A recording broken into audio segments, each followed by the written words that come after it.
Face aux rumeurs sur le marché pétrolier mondial provoquées par le conflit au Moyen-Orient, la ministre d'État aux hydrocarbures Acacia Bandoubola Mbongo a anticipé la question en vue de sécuriser l'approvisionnement de la République démocratique du Congo. Dès le 9 mars dernier, une séance de travail décisive a réuni les experts du ministère des hydrocarbures et des finances ainsi que les principaux acteurs du secteur. Il s'agit des sociétés nationales Kobil et Sona Hydroc, la SOCIR et le PCA de Sep Congo. Cette réunion, tenue en présence du ministre de l'Aménagement du Territoire et du secrétaire général aux hydrocarbures, a permis d'évaluer l'impact potentiel de la crise internationale sur le pays. Les participants ont passé au crible l'état des stocks dans les zones ouest, sud et nord en les confrontant aux chiffres de la consommation quotidienne et mensuelle pour garantir une couverture optimale. Bien que de longues files d'attente étaient observées dans les stations-service le lundi 15 mars au matin, les autorités précisent que ces phénomènes n'est en aucun cas lié à un manque de produits. La ministre Acacia Bandoubola Mbongo appelle donc la population quinoise au calme et à ne pas céder à la panique, l'approvisionnement en carburant étant pleinement assuré. Le seul message le plus important à lancer aujourd'hui,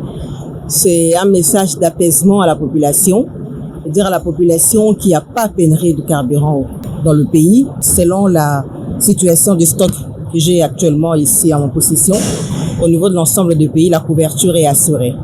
Aux hydrocarbures, nous voulons rassurer la population justement que les CPI, l'organe qui gère les questions d'importation ou de fourniture en produits pétroliers, a été résolu et les importations sont bel et bien en cours de traitement, que ce soit en droiture ou dans les installations de SOCIR vers Mwanda. Tout est en conformité. Par contre, la question liée au fil dans les stations-service, ça ne résulte pas justement du manque de carburant, mais plutôt d'un déséquilibre sur le plan économique, logistique, fiscal. Il faut une forme de réajustement sur ce point de vue-là. La question sur la fluctuation et la régulation de prix à l'intérieur, qui relève bien entendu des ministères sectoriels. La question du régime des cadres, qui relève également du ministère des Finances. Ce sont des questions qui sont en train d'être résolues au niveau de l'ensemble du gouvernement. Ça, ce sont des questions conjoncturelles que nous sommes en train de pouvoir résoudre et nous avons d'ailleurs résolu parce que pour l'instant, les stocks sont très disponibles, que ce soit en Jet 1,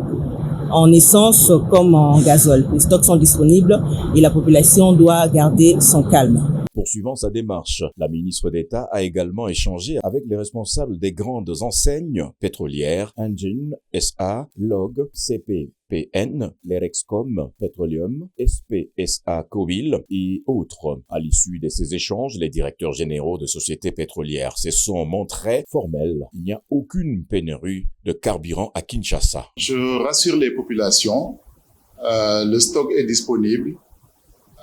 Nous avons suffisamment de stock sur tous les produits, que ce soit en essence, que ce soit en jet A1, que ce soit en gasoil. Donc, nous appelons toutes les populations au calme et vous garantissons qu'il n'y a pas de pénurie de carburant. Les stocks sont disponibles ici en République démocratique du Congo. Je peux vous garantir que nous avons de très grandes quantités disponibles en stock. Maintenant, ce qu'il faudra, c'est rester vigilant parce que tout le monde voit ce qui se passe dans le monde. Et je pense que les autorités sont là, sont en train de nous accompagner et tout le monde reste vigilant pour éviter qu'il y ait des perturbations dans l'approvisionnement des hydrocarbures en RDC. Les livraisons se passent correctement, d'accord? Donc, nous approvisionnons la ville de Kinshasa. À l'intérieur également, les barres sont en train de charger, donc les opérations se passent correctement. Nous saluons cette franche collaboration avec les autorités de la République démocratique du Congo.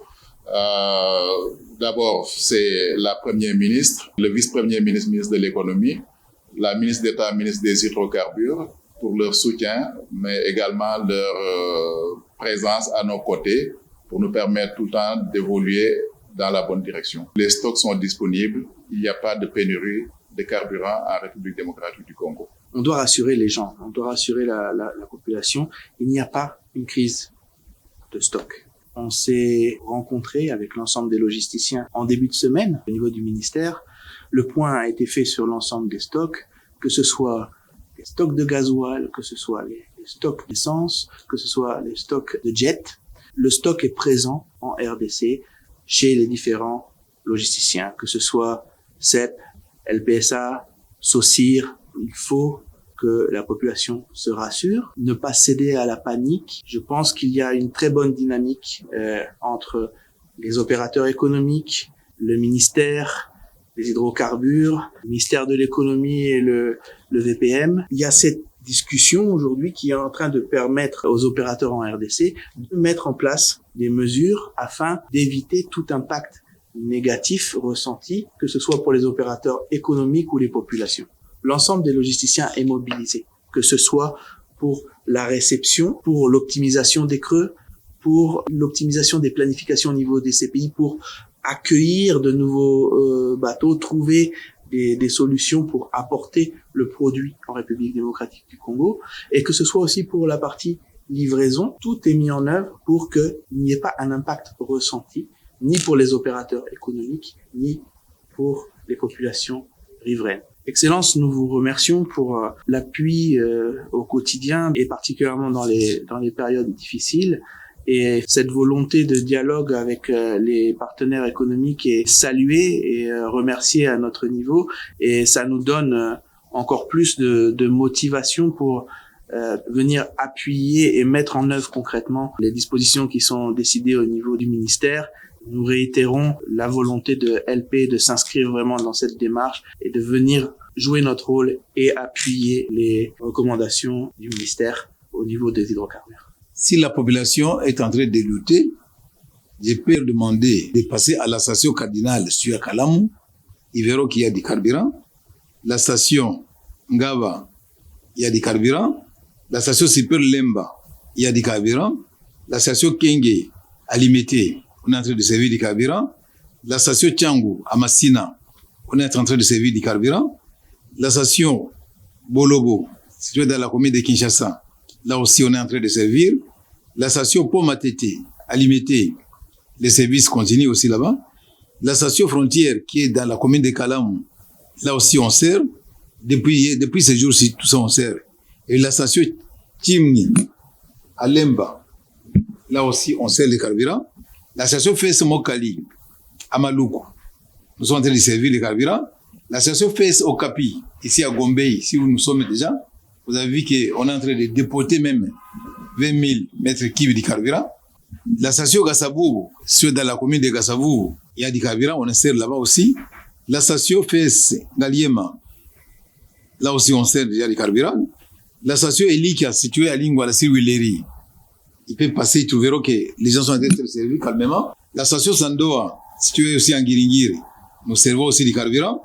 La station d'Ilwaka, qui est située entre l'avenue Enseignement et l'avenue Gassabou, là aussi on sert du carburant.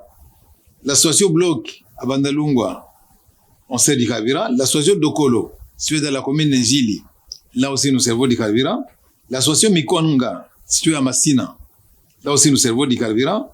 Et la station Fes-Njili, située dans la commune de Njili, nous servons. Et à l'heure où je vous parle, la station de Kobil qui est à Mbandaka sert du carburant depuis ces jours-ci. Et même aujourd'hui, il y a du carburant.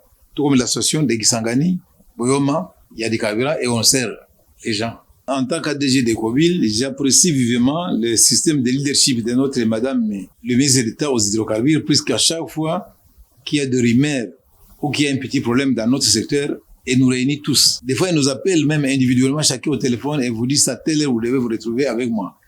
Et autour de la table, comme hier, la réunion que nous avons tenue, on était avec nous, c'est-à-dire nous, les sociétés de commercialisation de pétrole, c'est-à-dire Kobil, Engen, Total, et il y avait aussi les sociétés aussi privées. Il y avait aussi les sociétés de logistique. Ce sont des sociétés qui gardent pour nous les carburants. Des stockages. Il y avait CEP Congo, il y avait SPSA Kobil, il y avait l'ERESCOM, et Sozir aussi était là, vous avez vu. Et tous ceux qui ont dit, ils ont confirmé, madame, qu'il y avait des carburants dans leur citerne. Donc je pense que les rumeurs là sont infondées. Du côté de la population, la joie est totale et les files d'attente dans les stations-service ont quasiment disparu.